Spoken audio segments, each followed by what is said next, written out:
Congress party के प्रदेश अध्यक्ष अजय राय का जनपद हापुड़ में पहली बार आने पर कांग्रेस के कार्यकर्ताओं व पदाधिकारियों ने किया जोरदार स्वागत। आपको बता दें, उत्तर प्रदेश के जनपद हापुड़ में स्वर्ग आश्रम रोड स्थित श्री राम वाटिका में कांग्रेस पार्टी के कार्यकर्ताओं व पदाधिकारियों ने एक कार्यक्रम का आयोजन किया, जिसमें उत्तर प्रदेश की कांग्रेस पार्टी कमेटी के प्रदेश अध्यक्ष अजय राय पहुंचे, जहां पर उनका माला पहनाकर जोरदार स्वागत किया गया। स्वागत के बाद कांग्रेस पार्टी के प्रदेश अध्यक्ष अजय राय ने तेलंगाना में कांग्रेस पार्टी की जीत के बारे में बताया और उत्तर प्रदेश के मुख्यमंत्री योगी को अड़े हाथों लिया। सुनते हैं कांग्रेस पार्टी के प्रदेश अध्यक्ष अजय राय को। माहौल चल रहा है, हर व्यक्ति जब कहीं बोलता है तो कहता है 3 स्टेट हार गए, 3 स्टेट हार गए। अरे यार, 3 स्टेट तो पहले भी जीते थे, आप पहले नहीं जीते थे। अरे छत्तीसगढ़ भी जीते थे, मध्य प्रदेश भी जीते थे, राजस्थान भी जीते थे। 2024 में उसका क्या परिणाम आया? राजस्थान में एक भी सीट नहीं मिली आपको। सरकार आपकी थी, ध्यान है कि भूल गए? एक भी सीट राजस्थान में नहीं मिली थी आपको। मध्य प्रदेश में 1 सीट केवल मिली थी, कमलनाथ के बेटे नकुलनाथ जीते थे, और छत्तीसगढ़ में 2 सीट मिली थी केवल। तीनों जगह सरकार रहते हुए कुल मिलाकर 3 सीट पाए थे। तो आज सरकार ठीक है, उनकी है, पर वोट प्रतिशत बताया भी शाहनवाज भाई ने कि वोट का प्रतिशत कितना बढ़ा है। कहां हम थे 19% से 40% चले गए। चिंता करने की आवश्यकता नहीं है, काम करने की आवश्यकता है, संघर्ष करने की आवश्यकता है, लड़ने की आवश्यकता है। सड़क उतर के काम करिए। बीती बात विसार के आगे की सुध ले, आगे की चीजों को दबा के काम करने का समय है ये। हम लोगों के प्लान में पहले से था कि यात्रा करना है और पश्चिम से यात्रा करनी है। ये पहले से तय था कि पश्चिम से करेंगे यात्रा, और उसका रूट प्लान तय कर रहे हैं। अभी लोग लगे, हमारे राष्ट्रीय सचिव, हमारे प्रदेश के जो पदाधिकारी, हम सब लोग मिलकर तय कर रहे हैं। और वो यात्रा सहारनपुर से प्रारंभ होगी और सीतापुर तक जाएगी। सहारनपुर में मां शाकुंभरी के मंदिर में शीश नवाकर दर्शन करके वहां से हम यात्रा को प्रारंभ करेंगे और आगे ले चलेंगे। और जितने भी रास्ते में मंदिर, मस्जिद, गुरुद्वारे, चर्च या कोई महापुरुषों का स्थान, कोई महापुरुषों स्वतंत्रता सेनानियों का स्थान, कोई भी ऐसे ऐतिहासिक जहां भी स्थान पड़ेंगे, वहां चलकर हम उनको पुष्प चढ़ाएंगे, उनको नमन करेंगे, उनके आगे शीश नवाएंगे। और यात्रा में किसान परेशान है। पश्चिम पूरा बेल्ट गन्ने का बेल्ट है। हर साल पहले की जो एक उत्तर पश्चिम में एक परंपरा थी, पूर्वांचल में हमारे यहाँ गन्ना कम होता है। पश्चिम में एक कांग्रेस के समय से, जब कांग्रेस की सरकार रही उत्तर प्रदेश में, तब से एक परंपरा कि हर साल 20 रुपए क्विंटल गन्ना के दाम बढ़ाए जाते थे, जो मेरी जानकारी में। आज 7 साल हो गए इस सरकार को उत्तर प्रदेश से बने। मुझे लगता है शायद एक आध बार बढ़ा होगा, नहीं तो वो भी 20 रुपए क्विंटल आपको हर साल जो बढ़ने वाला मूल्य था, वो भी बढ़कर मिल नहीं रहा है। तो ये क्या है? ये इसलिए गन्ना किसान को बताना और डिमांड करना। हम लोग डिमांड करते हैं कि 100 रुपए तत्काल उत्तर प्रदेश सरकार, जिस तरीके से पश्चिम में हमारे गन्ना किसानों को 20 रुपए मिलते थे, आज हम ये डिमांड करते हैं उत्तर प्रदेश सरकार से कि 100 रुपए प्रति क्विंटल तत्काल घोषणा करे और यहाँ के किसानों को राहत दे।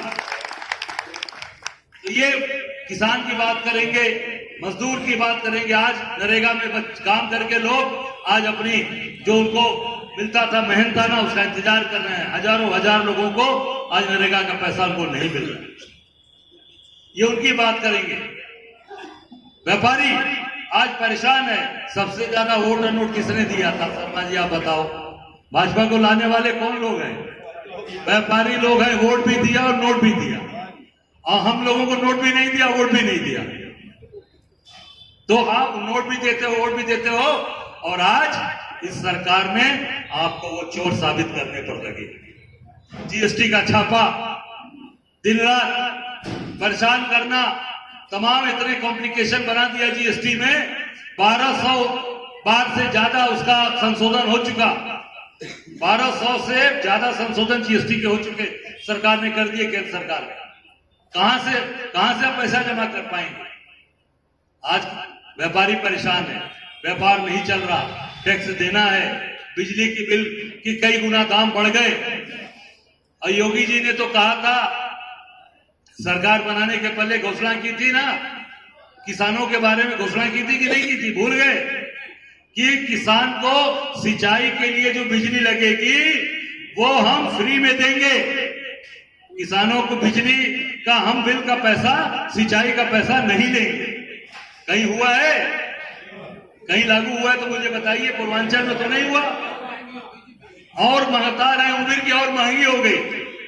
तो ये सब मुद्दे उस यात्रा में कानून व्यवस्था और जो आज आम आदमी, हर आदमी दुखी है, महंगाई चरम पर है, लोग अपने बच्चों के अच्छे स्कूल में फीस नहीं जमा कर पा रहे, अस्पताल में इलाज नहीं करा पा रहे, और रोजमर्रा की चीजों को छोड़ दीजिए तो लोग मार्केटिंग करना भूल गए।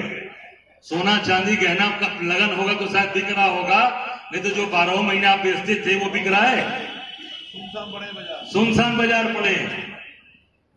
सोना मंडी के लोग जो बैठे हैं, जिन्होंने स्वागत किया, अभिनंदन किया, बैठे हैं, कह रहे हैं सुनसान। क्यों? क्योंकि लोग अब ऑर्नामेंट से पैसा नहीं, रोज खाने की चीज चाहिए, दवा चाहिए, भोजन चाहिए, कपड़े चाहिए, जैकेट, जूता, उसमें लोग लगा रहे हैं। सोना चांदी ऑर्नामेंट भूल गए लोग। कहेंगे नहीं, अब पेट हम जीवित रहेंगे तभी सोना चांदी हीरा मोती पहनेंगे। तो ये आप समझ सकते हैं जिस तरीके से ये अत्याचार अन्याय इनका बढ़ा है। इसका एकमात्र रास्ता जन जागरण करना, आम जनता को जगाना, आम व्यक्ति को बताना, इनकी असलियत बताना। और इसमें पूरी कांग्रेस पार्टी, हमारे राहुल जी इतनी बड़ी यात्रा किए जो आज तक हिंदुस्तान के अंदर किसी भी राजनेता ने आज तक नहीं किया था। जो सबसे सनातन के धर्मगुरु सबसे बड़े थे आदि शंकराचार्य ने, वो कश्मीर से कन्याकुमारी की यात्रा की थी। एक बार कश्मीर से कन्याकुमारी की यात्रा हुई थी। दूसरी यात्रा हमारे जन नेता राहुल गांधी जी ने कन्याकुमारी से कश्मीर की। हम सब लोग इस तरीके से प्रयास कर रहे हैं, लगे रहे कि नहीं, कहीं ना कहीं हम सब समाज को लेकर आगे बढ़े। उनकी जो उनकी दिक्कतें हैं, परेशानियां हैं, कठिनाइयां हैं, उनको हम उजागर करेंगे और आम दूर दूर तक, जैसे पश्चिम की जो समस्याएं हैं वो हम उठाएंगे तो पूर्वांचल के लोग भी जानेंगे, पूरे देश के लोग जानेंगे। अभी लोग जानते ही नहीं कि नहीं, सारा मामला सही चल रहा है, किसान खुश है, प्रसन्न है, उनको गन्ने का दाम मिल रहा है, उनके जो बकाया मिल में बाकी है वो उनको मिल रहे हैं। अब ये जब यात्रा चलेगी, आप सब लोग उसमें आएंगे, सबका सहयोग मिलेगा, तो ये पूरा देश और पूरा प्रदेश जानेगा कि कहीं पर भी आज कोई व्यक्ति खुश नहीं है, कोई भी खुशहाल नहीं है, सारे लोग परेशान हैं, प्रताड़ित हैं, दुखी हैं। चाहे वो कहीं किसी क्षेत्र में भी आप देख लेंगे। कल हम लोग मेरठ में थे, जनरल शाहनवाज जी की पुण्यतिथि थी, पुण्यतिथि के कार्यक्रम में उपस्थित थे और निश्चित तौर से उसके आयोजक हमारे यहाँ बैठे हेमंत जी हैं, अभिमन्यु हैं, हमारे डॉक्टर यूसुफ कुरैशी जी जिन्होंने आयोजित किया। मैं धन्यवाद देना चाहूंगा कि ऐसे व्यक्ति, ऐसे महान व्यक्ति को समाज के अंदर जो आज लोग धीरे धीरे भूलते जा रहे हैं, ये मजबूती के साथ इन लोगों ने कल पुण्यतिथि मनाकर एक संदेश देने का काम किया। जिन्होंने इस देश के लिए काम किया, इस राष्ट्र के लिए काम किया, पूरा जीवन सुभाष चंद्र बोस के साथ लड़े और सांसद के रूप में, मंत्री के रूप में भी काम किए। और जो जो कल बातें बताई गई वो निश्चित तौर से बहुत ही आश्चर्यजनक करने वाली और बहुत ही मजबूत बातें बताई गई। शाहनवाज जी के बारे में मुझे लगता है कि शायद धीरे धीरे लोग भूलते जा रहे थे, पर उस चीजों को कल मजबूती के साथ बहुत ही अच्छे तरीके से जनता के सामने मीडिया के माध्यम से और अपने सोशल मीडिया के माध्यम से लाने का लोगों ने बहुत अच्छा प्रयास किया। मैं धन्यवाद देना चाहता हूं। हम सब लोग समर्पित भाव से काम कर रहे हैं। घर परिवार छोड़कर हम लोगों ने अपनी बीवी बच्चों से कह दिया कि भाई 3 महीने बीते हैं, अभी शायद 3 महीना और है लोकसभा का चुनाव, 3 महीना है ना, 6 महीना छोड़ दो हम लोगों को, 6 महीना घर नहीं आएंगे। वही हाल है आज के दिन में। मैं एक दिन बनारस 26 तारीख को गया, तो गया केवल एक बक्सर के बहुत बड़े स्वामी हैं जीयर स्वामी जी, वो अनुष्ठान कर रहे थे सामने घाट पर गंगा जी के किनारे। उनका आदेश था कि नहीं आपको आना है 26 तारीख को, तो मैं गया, केवल उनका आशीर्वाद लिया और वहां से घर गया और घर में बीवी बच्चों से मिल लिया कि बनारस आया हूं, नहीं मिलूंगा तो अगर उनको नहीं जाके मिलूंगा तो वो भी कल भूल जाएंगे मुझे। तो वो गया, उनसे मिला, फिर उस दिन लखनऊ आ गया और लगातार आप सबके बीच में पूरे प्रदेश के अंदर हम लोग चल रहे हैं, प्रयास कर रहे हैं कि आज जो ये सत्ता में बैठे लोग हैं जो अत्याचार अन्याय कर रहे हैं, जो आज पूरी तरीके से दबाव की राजनीति कर रहे हैं, केवल और केवल बदनाम करने की राजनीति कर रहे हैं, इनको उखाड़ने का संकल्प हम लोग लेके चल रहे हैं। आप सब लोग से यही आग्रह है कि संकल्पित होइए और ये बहादुरों की धरती, पश्चिम की पूरी भूमि बहादुरों की धरती है। मेरठ, हापुड़, गाजियाबाद, ये सब ऐसे क्षेत्र है, मुजफ्फरनगर, सहारनपुर, जहां से पूरे देश के अंदर, पूरे प्रदेश के अंदर एक मैसेज जाता है, एक संदेश जाता है। यही मेरठ से, यहीं से अंग्रेजों को भगाने का ऐलान हुआ था और यही हापुड़ और मेरठ से इन देश के जो आज लोग काम कर रहे हैं, देश में बैठकर देश में तोड़ने का काम कर रहे हैं, इनको भगाने का भी ऐलान, संकल्प यहीं से होना चाहिए। और ये यात्रा उसी की परिपाटी में, वो यात्रा सहारनपुर से हम प्रारंभ कर रहे हैं, हम सब लोग मिलकर कर रहे हैं। मैं आप सब लोगों से यही आग्रह निवेदन विनती करूंगा कि पूरी ताकत के साथ एक एक व्यक्ति पूरी तन्मयता के साथ इस यात्रा में कदम से कदम मिलाकर चले और इस देश के अंदर परिवर्तन जो होगा, उस परिवर्तन का वो गवाह बने, उस परिवर्तन पे अपनी भागीदारी सुनिश्चित करे। इन्हीं बातों के साथ आप सबको हृदय से धन्यवाद देते अपनी बात को समाप्त करता हूँ। जय हिंद, जय कांग्रेस। बहुजन समाज पार्टी की राष्ट्रीय अध्यक्ष सुश्री मायावती ने अपना उत्तराधिकारी आकाश आनंद को बनाने की घोषणा की, तो हमारे संवाददाता ने घोषणा के बारे में जानकारी की, तो प्रदेश अध्यक्ष अजय राय ने क्या कहा, सुनते हैं कांग्रेस पार्टी के प्रदेश अध्यक्ष अजय राय को।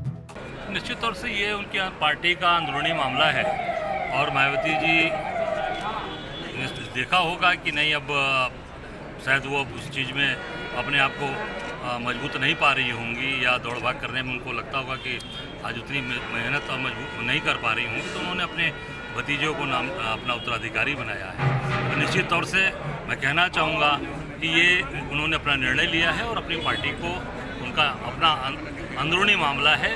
हम सब लोग निश्चित तौर से अपना काम करते हैं, अपनी मेहनत करते हैं। अध्यक्ष जी, आपसे जानना चाहेंगे, आज ये हापुड़ में आपका पहला आगमन है, क्या कुछ कार्यकर्ताओं में 2024 के चुनाव के लिए क्या क्या तैयारी के लिए आप? देखिए, पूरे हापुड़ के लोगों ने यहाँ पे स्वागत और अभिनंदन रखा है। हमारे कांग्रेस पार्टी के वरिष्ठ लोगों ने, शर्मा जी ने और शहर अध्यक्ष, सभी लोगों ने मिलकर, जिला अध्यक्ष ने, हम सब लोग पूरे कार्यकर्ताओं के अंदर पूरी ताकत के साथ लगे हैं, जोश खरोश के साथ, कि हम आगे लड़ेंगे और निश्चित तौर से 2024 जीतेंगे। हापुड़ से ATC फास्ट व कॉस्मिक न्यूज के लिए चंदन सिंह के साथ बलविंदर सिंह की रिपोर्ट।